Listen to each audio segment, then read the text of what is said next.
Hey everybody, this is Jason Campbell, and we're going to be talking about how to be a better leader in the workplace. Now, I love this topic particularly because there's so many people I've had a chance to speak with that talk about what is this new emerging type of leadership that you want to see within the workplace.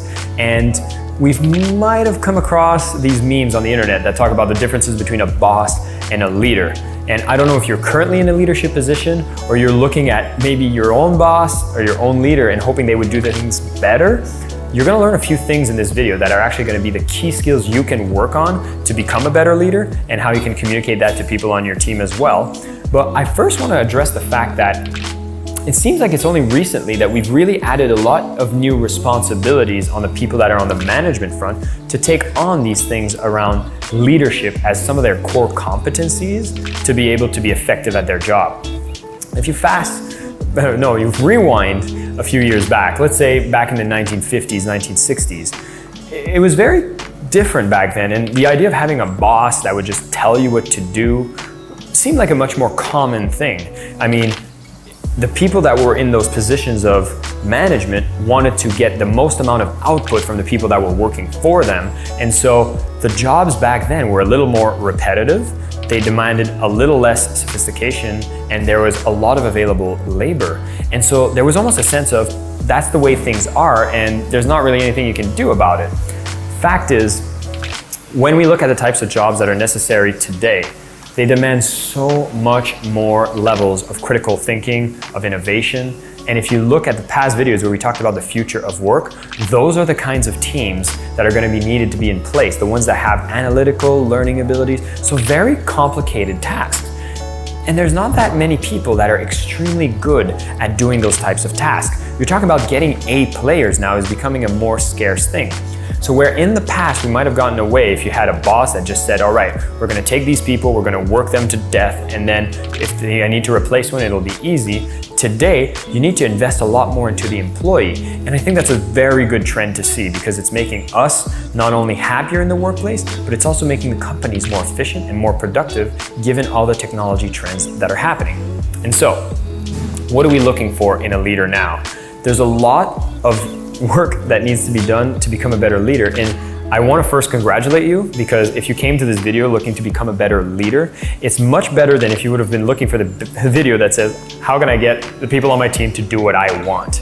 And that's often the bad approach if you're coming from a place of growth, is not about how you want other people to do more for you, but if you want to be a better leader, people want to be working for someone that has a higher level of self-awareness, a higher level of self-mastery or self-management.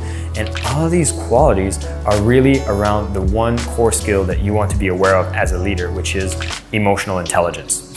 If you study the work of Daniel Goleman, who wrote the book on emotional intelligence over 20 years ago, the topic is so relevant today. Because before you even start understanding how others feel, you really want to be, as a leader, someone that has so much awareness and control over the way that you react into situations. I mean, if we talk back in the video that we did a couple weeks ago, which was all about having conflict with colleagues, a lot of it had to do with these crucial conversations, being able to go into any kind of discussion, speaking with honesty, with respect. And if you're someone that explodes whenever somebody comes up with feedback, then already you're seeing that not being able to take feedback is not something that is desirable for any kind of leader because you need to be able to take in more and more data. Companies, big companies that just did not embrace ideas around innovation have failed after being around for so long. And you start wondering why. Well, if the leadership is acting more like bosses and not allowing ideas to flow forward, then innovation completely stops. And this is really why I want to introduce the topic of psychological safety. I had a chance to interview the author of the book around psychological safety in the workplace, Dr. Timothy Clark, and he speaks about this being one of the core skills leaders need to nurture for the 21st century. And the term was very new to me, so I want to break it down to you so you can maybe recognize at what level your workplace culture is, and you'll understand what it takes to bring it forward. The minimum of having psychological safety is inclusion. If people are feeling included in any conversation, included in the workplace, included in the discussion whenever there's a boardroom meeting, they will be disengaged. And so if you're noticing that in your workplace, people never contribute when there's a meeting and there's one personality that's just dominating the conversation, everyone's so afraid to even participate, they're just not feeling even included, they just nod and agree, then you've not nurtured any place with psychological safety, which might be great if you just want to get the job done right now the way you want it. But the problem is your top talent is going to leave, because top talent doesn't want average work following orders. They want to be in a place where they can innovate and learn, which is the next level of psychological safety. You want to be able to have an environment that promotes people being able to learn. If people are able to learn, that also comes with the caveat that people need to be allowed to fail. Is failure encouraged or discouraged within your team? If someone fails, do you reprimand them? It's not the best way to do it, because then you've actually taught the whole team not to learn, because failures will not be tolerated. So build on a culture to make people understand that they can take risks, they can learn, they can invest in themselves, and this makes it psychologically a little safer for people to take risks and bring those new ideas forward. The third layer above that is actually contribution. That means people feel okay to bring their ideas to contribute in the conversation. And again, be careful, because if you're somebody that's going to shut down somebody's bad idea, someone brings something like, wow, that's so stupid, then that person's going to shut off and they're not going to want to contribute any idea. And again, you're going to be putting a block on innovation and growth. And the last one is the most interesting one, because it's about the challenging the status quo. Do your meetings include people that oppose each other's views, that debate them without personally attacking anybody else?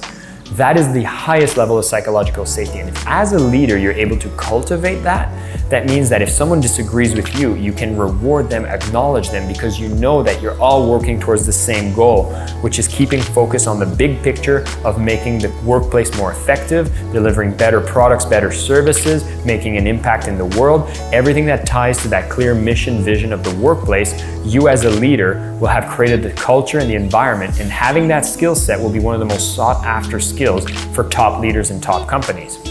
So now that we've dealt with the emotional part of leading and the skills you need to nurture, make a bit of an assessment here. I'd be curious to know, in your workplace, where do you score on the psychological safety?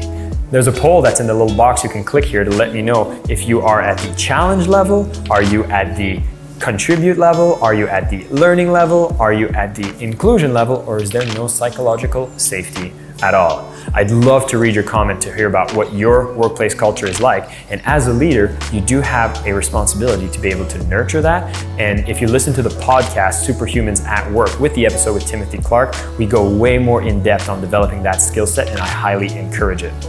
But now that you've dealt with the emotional nurturing of the skills, there's another big part of leadership that's important. And it's beating the drum on making people understand that the most important thing is the important thing that people are working on. I mean, this has been a Jack Welch quote. It's also been what we do here at Mindvalley, is actually focus on objectives and key results, OKRs, a terminology that was popularized by John Doerr. But having clarity on what is the thing that everybody should be working on and why it's important. We talked about being more productive in the workplace in a past episode, and having that clarity, you as a leader are the messenger to everyone on your team to make them understand why they're doing what they're doing every day. So if you want to be someone that nurtures the team to be more productive, make sure that you're always beating the drum on the why, and you're communicating with them, every single one of these employees, as to why their task is important, to keep them motivated and actually excited about getting it done. Bill Jensen wrote a book about the future of work, who talked about, in the past, companies had to look for employees by saying, this is what we do, this is what our team's about, you should join us. And now the difference in the future of work is that people will come to you, the top 8 players, and tell you, this is what I'm about and this is what I'm looking for, how can you help? Companies are expected to invest as much into their employees as employees are going to be investing in the company. So as a leader, are you looking out for the well-being of the growth of your employees individually, professionally, personally, and emotionally? Because the more you can nurture their growth, the longer you'll be able to retain A players. And as a leader, if you're able to build a team of high performers, you will always be on the winning side, and you will be an excellent leader that everybody wants to work with. See, people don't leave jobs because of the work. They usually leave because of bad managers. So if you want to be one of the better leaders, work on the emotional intelligence and develop that as much as possible. Make sure you're always letting people know what is important about what they do, and continuously beat that drum so that they get motivated to work more.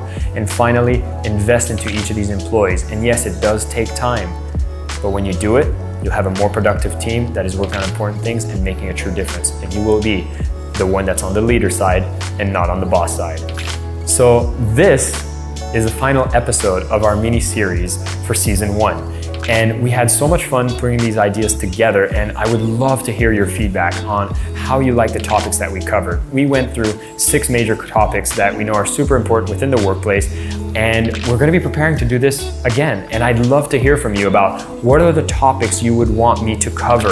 So please leave some comments, let us know what you liked, what you would want me to bring forward, and of course, if you love this video, give me a thumbs up and subscribe to the channel. And we want to make sure that you're gonna have all the insights you need to be the best version of yourself in the workplace by getting all the answers you need to show up strong, prepared for the future, and really making a dent in the universe. This has been Jason Campbell. Thank you so much for watching, and see you next season.